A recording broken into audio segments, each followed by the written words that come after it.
Nous nous retrouvons pour la dernière ligne droite, les 3 derniers chapitres. Et dans celui-ci, je vais vous parler de la xénophobie,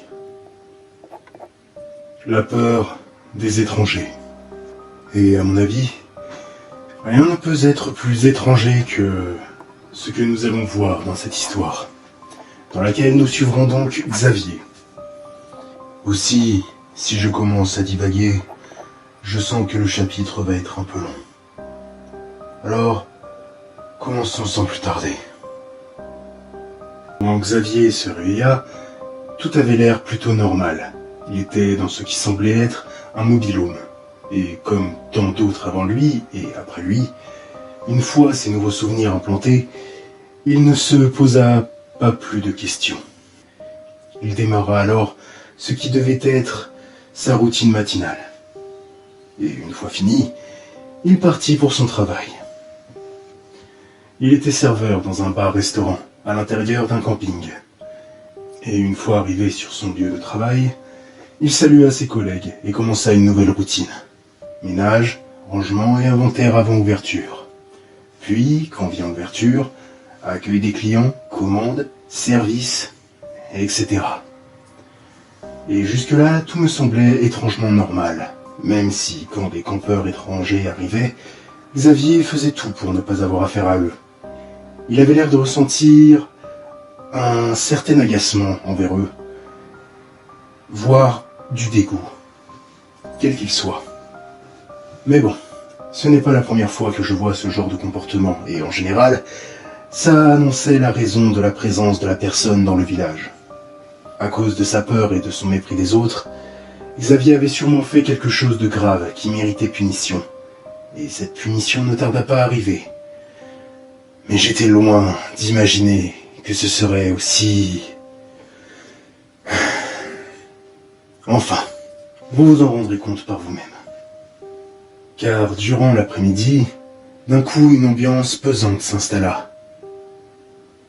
Quand certains clients regardèrent leur téléphone et qu'un employé changea précipitamment, en ayant l'air paniqué, les chaînes de la télévision du restaurant où passaient des clips musicaux.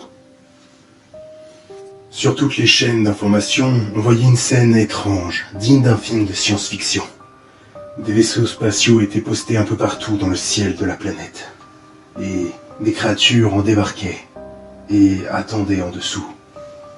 Après quelques heures d'inquiétude et spéculation sur la raison de la venue de ces êtres, l'armée leur faisait face et avait envoyé des gens pour établir la communication.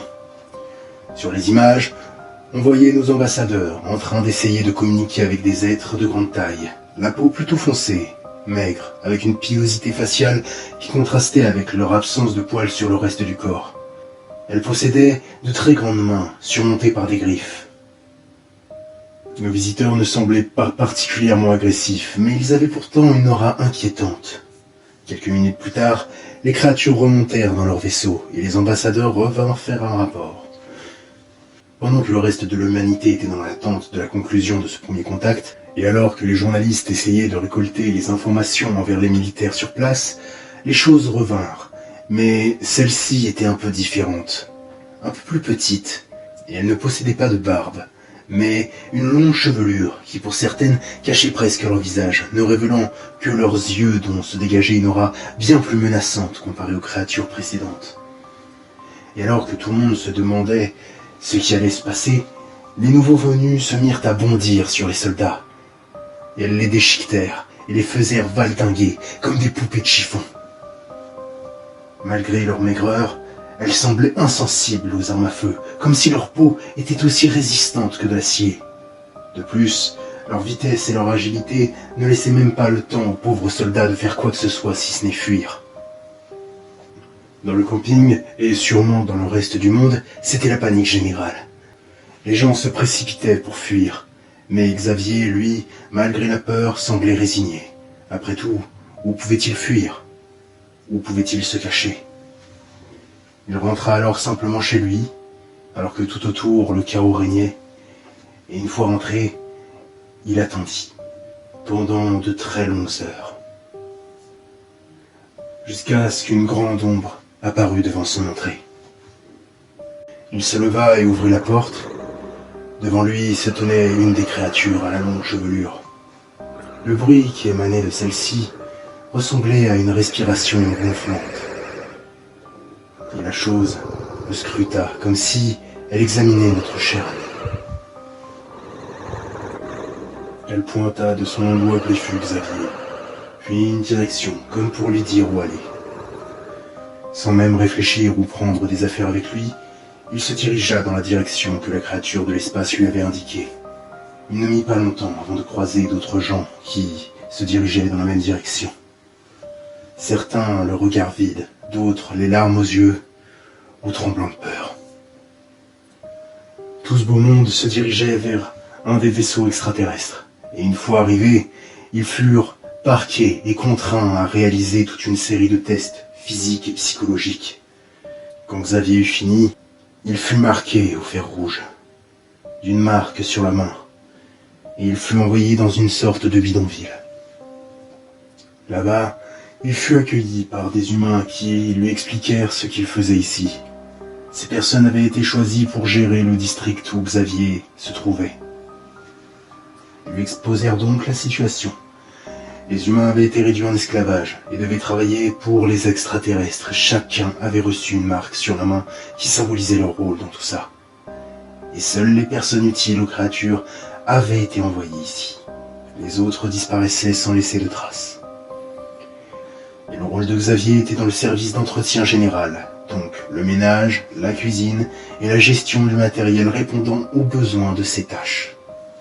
Autant dire que quand il rejoignit son nouveau chez lui, encore plus petit que son mobil-home, il avait le moral au plus bas, en plus de la douleur qu'il ressentait sur sa main due au marquage. Suite à ça, des mois sont passés, de longs mois d'esclavage, où Xavier constata que son monde n'avait plus rien à voir avec ce qu'il était avant ça. Durant ces mois, il travaillait à nourrir les personnes de son district avec une espèce de bouillie immonde, un mélange avec une viande indéfinissable et toutes sortes de légumes. Au moins, en dessert, il y avait un yaourt avec des fruits frais dedans. Mais il ne pouvait pas juste manger le dessert, car à l'heure du repas, les créatures aux longs cheveux surveillaient attentivement tout le monde. Et s'il y avait du gâchis, les créatures s'énervaient et torturaient le pauvre malheureux qui avait fait cette erreur. Le dessert semblait être un peu comme une récompense après le plat, même si on ne pouvait pas choisir ce qu'il y avait dedans. Et c'était tous les jours comme ça, avec en plus interdiction de changer quoi que ce soit au menu, ou dans la manière de faire. Sinon, c'était la torture qui attendait le fautif, voire pire des fois. Puis, une fois avoir nourri les autres, Xavier se nourrissait avec le même menu, et devait faire la vaisselle et entretenir les locaux avec ses collègues, sachant qu'il n'y avait qu'une cantine par district et que chaque district contenait quelques milliers de personnes. Mais un soir, alors qu'il rentrait d'une longue journée de travail, il vit des gens à l'air suspect. Ils avaient l'air de transporter des choses dans de gros sacs, et se faisaient aussi discrets qu'ils pouvaient, malgré leur charge. Xavier décida de les suivre pour savoir ce que contenaient ces sacs. Si c'était des vivres, ou peut-être des armes. Il les prit donc en filature, et au bout d'un moment, le groupe de personnes rentra dans un bâtiment. Et alors que Xavier allait y pénétrer, il sentit une douleur sur son crâne et perdit connaissance. Quand il reprit conscience, il était assis sur une chaise, attaché avec quelque chose autour de sa tête, pour lui cacher la vue. Des gens étaient en train de se disputer autour de lui, sur le fait qu'ils avaient été suivis. Puis quand une des personnes de la pièce remarqua que Xavier s'était réveillé, ils commencèrent à lui poser des questions. Qui était-il? Pourquoi il les avait suivis? Si c'était une taupe des extraterrestres? Auquel notre ami répondit en donnant son nom, son rôle dans la communauté, disant qu'il était juste curieux et que non, il n'était pas une taupe. Même si au début ils ne lui faisaient pas confiance, après quelques heures d'interrogatoire, ils décidèrent de lui enlever le bandeau qu'il avait sur les yeux et ses liens, et de lui expliquer qu'ils étaient de la résistance. Ils rapportèrent aussi ce qu'ils avaient appris sur la situation du monde, que toute la planète était touchée, que les extraterrestres avaient détruit toutes les infrastructures sportives, religieuses ou culturelles qu'ils avaient jugées inutiles pour y placer leurs vaisseaux. Les créatures étaient divisées en 2 catégories selon leur sexe. Les mâles étaient plus grands, plus calmes et s'occupaient de la gestion et du commandement. Et les femelles, elles, étaient plus petites, plus sauvages, plus violentes, et elles s'occupaient de la chasse et de la surveillance. Aussi, il lui apprirent une terrible vérité. Les repas qu'il mangeait depuis des mois, la viande constituant ce plat infâme, n'était pas de la viande animale, car les créatures se réservaient la viande animale. Ils faisaient donc manger aux humains la viande des autres humains qu'ils avaient jugés inutiles et qui avaient disparu jusqu'alors. En entendant ça, Xavier eut envie de vomir et de s'effondrer. Leur monde, leur culture, leur famille, ils étaient en train de tout perdre à cause de ces choses venues de l'espace. Les autres lui laissèrent le temps de reprendre son calme. Une fois ça fait, ils lui expliquèrent qu'ils avaient un plan, mais que ce serait long et qu'il faudrait se faire discret, même si des fois c'est dur. Xavier accepta et retourna chez lui, en ayant du mal à réaliser ce qui venait de se passer. Les jours qui suivirent furent particulièrement désagréables pour lui. Connaissant la vérité, chaque repas était devenu encore pire qu'avant. Et chaque jour, des gens se faisaient torturer, car ils refusaient de finir leur assiette, car plus faim ou pas envie. S'ils savaient ce qui s'y trouve, je pense que là, plus personne ne voudrait y toucher. Puis un jour, en voyant quelqu'un se faisant torturer une énième fois, Xavier sentit quelque chose bouillonner en lui. Toute la rage, la tristesse, la frustration et toutes les autres émotions qu'il avait gardées enfermées en lui depuis refirent surface. Il prit un couteau qu'il avait à proximité, sortit calmement de la cuisine, et avant que les créatures ne le repèrent, il fonça sur celle qui torturait la pauvre personne, en poussant un grand cri de rage, laissant exploser toutes les émotions qu'il avait réprimées jusqu'alors. Et il abattit le couteau sur la chose. La lame se tordit instantanément contre la peau de celle-ci. La bête se retourna et regarda fixement Xavier.